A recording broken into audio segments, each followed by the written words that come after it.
மறக்காம சர்ப்ரைஸ் பண்ணுங்க. தேங்க்யூ. திபேத் நாட்டுல புத்த மடாலயங்கள் நிறைய உண்டு. அதுக்கு ஒரு தலைமையகமும் உண்டு. அது இந்த திபேத் தலைநகரம் லாசாவில் இருக்குது. ரொம்ப காலத்துக்கு அப்பால அதை பற்றிலாம் நிறைய விவரங்கள் எழுதி வச்சிருக்கிறாங்க. அது இப்போவும் நமக்கு கிடைக்குது. அதாவது ரொம்ப தூரத்துக்கு அந்தாண்ட மலைகளுக்கு நடுவில் ஒரு கிளை மடாலயம். அந்த மடத்தின் தலைவருக்கு வயசாயிட்டு தான். அதனால தலைமை பொறுப்பை வேற ஒருத்தர்கிட்ட ஒப்படைக்கலாம் அப்படின்னு முடிவு பண்ணாராம். உடனே ஒரு லாமாவை கூப்பிட்டார். அவர் மூலமா தலைமை மடாலயத்துக்கு செய்தி அனுப்பினார், பொருத்தமான வாரிசு ஒருத்தரை அனுப்பி வைக்கும்படியாக. அந்த வாலிப லாமா புறப்பட்டார். காடு மேடெல்லாம் நடந்து போறார். ரொம்ப நாள் கழிச்சு தலைமை பீடத்தை அடைஞ்சார். தலைமை குரு கிட்ட விவரத்தை சொன்னார். தகுதியான ஒருத்தரை அனுப்பி வச்சா அழைச்சிட்டு போறேன் அப்படின்னார். சரி, நாளைக்கு காலையில நீங்க அவங்க எல்லாரையும் அழைச்சிட்டு போகலாம்னார் அவரு. அவங்க எல்லாரையுமா? அங்க தேவைப்படுறது ஒருத்தர் தானே அப்படின்னாரு இவர். ஆமான்னார். அப்புறம் ஏன் எல்லாரையும் அழைச்சிட்டு போக சொல்றீங்கன்னார். அது இப்போ உனக்கு புரியாது. நான் ஒரு 100 பிக்குகளை அனுப்புறேன், அதாவது பிக்ஷுகளை. அவ்வளவு பேரையும் அங்க வச்சு சமாளிக்க முடியாது அப்படின்னாரு இவரு. இருந்தாலும் இப்ப அந்த தலைமை குரு என்ன சொன்னார்னா, அதை பத்தி கவலைப்படாத, நான் 100 பேரை அனுப்புறேன். அதுல 99 பேர் வழியிலேயே காணாம போடுவாங்க, ஒருத்த மட்டும்தான் வருவான். அவன் அங்க சேர்ந்துட்டானா நீ ரொம்ப கொடுத்து வச்சவன் அப்படின்னார். இவருக்கு ஒன்றும் புரியல. இருந்தாலும் மறுநாள் அந்த வாலிப லாமா 100 பேரை அழைச்சிட்டு புறப்பட்டார்.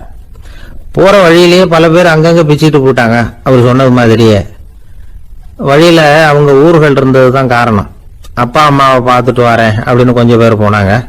சொந்த பந்தத்தை பார்த்துட்டு வரேன் அப்படின்னு கொஞ்சம் பேர். ஒரு வாரம் ஆச்சு.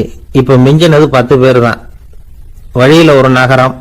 அங்க சில பிக்ஷுக்கள் சந்திச்சாங்க. எங்க மடத்து தலைவர் இறந்துட்டார், உங்கள யாராவது ஒருத்தர் எங்களுக்கு தலைவராக முடியுமா அப்படின்னு கேட்டாங்க. 10 பேரும் தயார். அதுல ஒருத்தரை அழைச்சிட்டு அவங்க போயிட்டாங்க. இன்னொரு ஊர்ல சில பேர் வந்தாங்க, வழி மறிச்சாங்க. நில்லுங்க, எங்க மன்னர் மகளுக்கு திருமணம், அதை நடத்தி வைக்க 3 லாமாக்கள் தேவை அப்படின்னாங்க. இப்படி கொஞ்சம் கொஞ்சமா எல்லாரும் காலி. கடைசியில 2 பேரும் மிஞ்சினாங்க.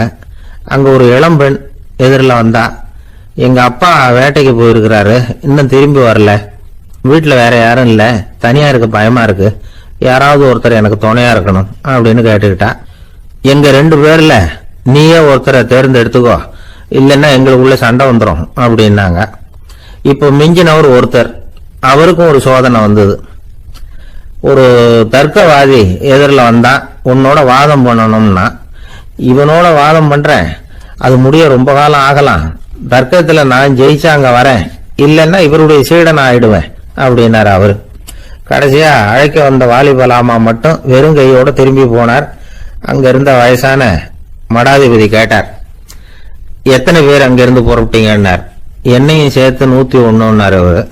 நல்லது, நீயாவது திரும்பி வந்திய, அதுதான் எனக்கு போதும். ஏன்னா நீ தான் எனக்கு உண்மையான வாரிசு. அந்த 100 பேர்ல யாரும் வரமாட்டாங்க அப்படின்னாரு அவர். ஏன்னா அவருக்கு தெரியும் இவர் ஒருத்தர் தான் திரும்பி வருவாருங்கிறது. திபேத்துல ஒரு பழங்கால பழமொழி உண்டாம், 100 பேர் செல்லலாம், எப்பொழுதாவது ஒருவன் அபூர்வமாக அடைய வேண்டிய இடத்தை அடைவான். இதுதான் அந்த பழமொழி. ஒரு உன்னதமான இலக்கை அடையணும்னா அது அவ்வளவு சுலபமான காரியம் இல்லை. இந்த காலத்து மடாலயம் ஒண்ணு, அதுல ஒரு தலைவர், அவருக்கு வயசாயிட்டது, தனக்கு ஒரு வாரிசை நியமிக்கணும் அப்படின்னு ஆசைப்பட்டார். ரொம்ப கஷ்டப்பட்டு ஒருத்தரை பிடிச்சார். தனக்கு வாரிசா நியமிச்சுட்டு அவர் சமாதி ஆயிட்டார்.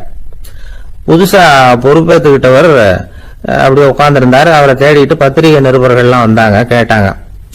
அவரு உங்க பொறுப்புல அவர் பெரியவர் விட்டுட்டு போன இது எவ்வளவு சுமாரா தேரும், எவ்வளவு விட்டுட்டு போனார் அப்படின்னு கேட்டிருக்கிறாங்க. அது என்ன ஒரு 50 லட்சம் இருக்கும் அப்படின்னாராம். அவ்வளவும் பணமா அப்படின்னு கேட்டிருக்காங்க. இல்லைங்க, கடன் அப்படின்னாராம்.